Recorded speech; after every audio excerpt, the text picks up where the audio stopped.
73-chi savol. Qarang, e'tibor beramiz. Chiroyli savol ekan. Menga yoqdi.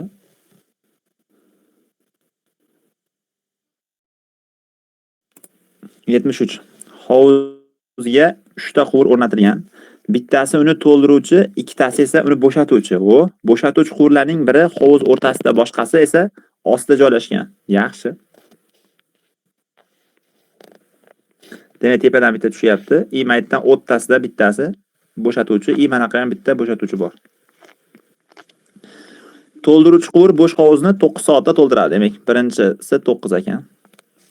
Aniq turcha geometriya hovuzga doir masalalar. Mana shunaqa masalalar ko'p menda. Hovuz o'rtasiga o'rnatilgan quvur esa hovuzni 12 soatda bo'shatadi. Ikkinchisi vaqti 12 soat. O'tgan yil ham tushganda bu. Hovuz tubidagi quvur o'zi esa 36 soatda bo'shatadi. Uchinchisi bitta o'zi 36 soatda bo'shatar ekan. 3 ta quvur bir vaqtda ochilsa, bo'sh hovuz qancha vaqtda to'ladi? Ustozlar qaranglar. Sanasang yaxshilab tushuninglar. Avval buni ikkitaga sohaga bo'lamiz. Nima ikkita sohaga bo'lamiz? Bu birinchi soha. Nima deyman? Mana buni qanaqadir tx vaqt deyman. Mana buni ty vaqt deyman. T2 soha bu yarmi bo'ladi. Bu yarmi bor-ku, yarmini to'ldirish kerak bo'ladi hozir. Yarmini to'ldirayotganimizda faqat kim bilan kim ishlaydi? Birinchi nasos bilan uchinchi nasos ishlaydi. Bag'dan birinchi nasos suv tashiydi, uchinchi nasos chiqarib turadi. Qachongacha? O'rtasiga borgungacha.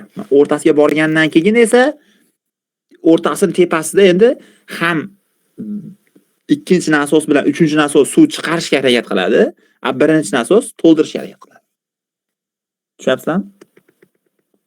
Ketdik. Tenglama. Endi bu tenglamani tushuntirishdan oldin bitta tenglamani bilib olaylik. A taqsim T1 plus 1 taqsim T2, B taqsim T2 teng C taqsim T3 degan narsa bor. Biz buni xususiy holatda o'rganib olganmizda, bu A bilan B qism ustozlar, ishti qismi. Masalan, bir butun hovuzni deganda, mayka bir butun deb olasiz. Masalan, hovuz yarmini 2 soatda to'ldiradi desa, mayta yarmiga B-ni yarim olib, keyin mayka 3 olasiz. Tushuntirib beraman endi formulani asl ko'rish shunaqa bo'ladi. Endi formulada ishoralarga e'tibor beringlar. Agar chiqaruvchi bo'lsa, qarama-qarshi chiqsa minusdan olinadi. Masalan, birinchisi bir butun hovuzni 9 soatda to'ldiradi. Tushunyapsizmi? Ikkinchisi bir butun hovuzni 36 soatda bo'shatadi. Uchinchisi haqida gaplashyapmiz. O'shaning uchun uni ayiramiz va ikkalasi birgalikda bu hovuzni yarmini to'ldirish kerak. Hovuzni yarmini qancha vaqtda to'ldiradi? E'tibor bering mana. Hovuzni yarmini qancha vaqtda to'ldiradi? Mana shu tenglamangizdan T2 topsangiz, hovuzni yarmini to'ldirish vaqti kelib chiqadi.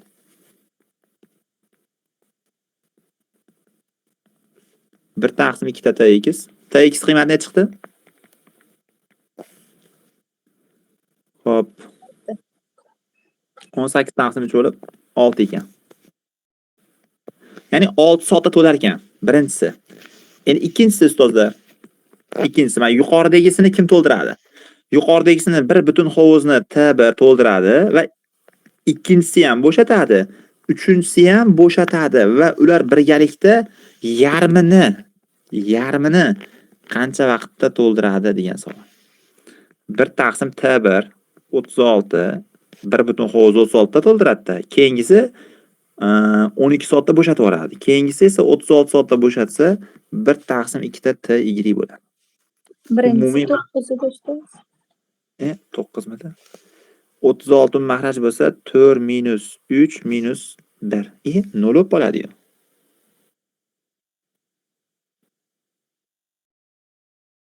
Shunaqami rostmi? Unda 0 bo'lib qoladi hozir.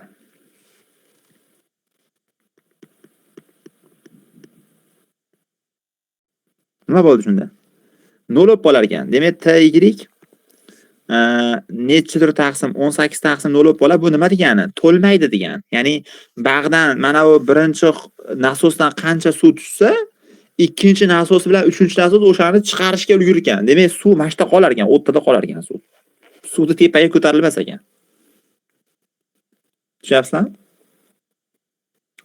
Xulosa nima degani bu? Bu to'lmaydi degani. Javoblar ichida shunaqasi bormi ekan endi? Ustoz, bunda hozir ikkinchi holatda 1 taqsim 12 qilgan T2 turibdi-yu, O'sha yarmini chiqarmaydimi? Yo, u ustoz mana formula bor-ku, mana bir butun hovuzni to'ldirish vaqti bo'ladi. Yarmini to'ldirayotgan bo'lsang ham, просто qism ish ketadi. Yarmini